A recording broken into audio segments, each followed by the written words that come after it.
အခုဖော်ပြမှာက SC Photo Studio Artibate 2026 Artibate တက်လုံနေဖြစ်ပါရဲ့เนาะဒီ software ကလွန်ခဲ့တဲ့နှစ်ပေါင်း20လောက်ကနာမည်ကြီးတဲ့ software ဖြစ်တယ်เนาะ Okay အခုဒီမှာ AI feature တွေပါလာပြီเนาะဒီမှာအများကြီးပါလာပြီ Okay ဒါလေးတွေကိုကျွန်တော်ဘယ်လိုလုပ်လဲပြမယ်ဒီမှာကျွန်တော်ပေးထားတဲ့ file ကိုထောင်းပြီးတော့ install လုပ်ဒါအရင်လွယ်တဲ့ file လေးပေးထားမယ်เนาะပြီးရင်တော့မှဒါ install ပြီး start now ကိုပိတ်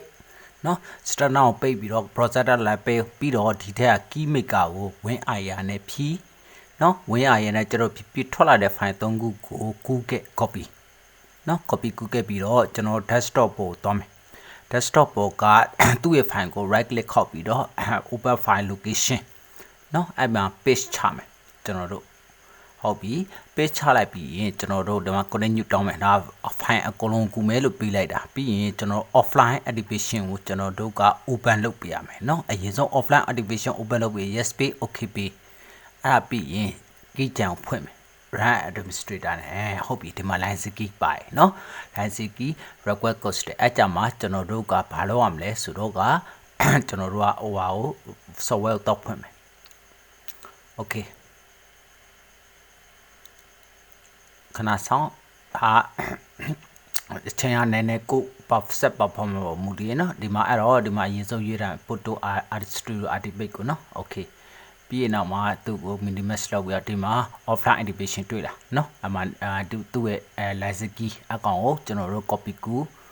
နော် copy ကူပြီးတော့ဒီမှာ license key မှာပြန်ထည့်နော် okay ပြီးရင် generation unlock လုပ်လိုက်နော်ပြီးရင်ဒီမှာထွက်လာတဲ့ code ကို copy ကူခဲ့ copy အကုန်လုံး select all copy ပေါ့ဗျာနော် select all copy ကူခဲ့ okay select all copy ကူခဲ့ select all copy ကူခဲ့ပြီးတော့ကျွန်တော်တို့ဒီ key down မှာသွားထားမယ် next နော်ပြီးတော့ unlock ပြန်အမှခုနကူလာတဲ့ဘန်ကို page လုပ်ပြီးတော့ verify လုပ်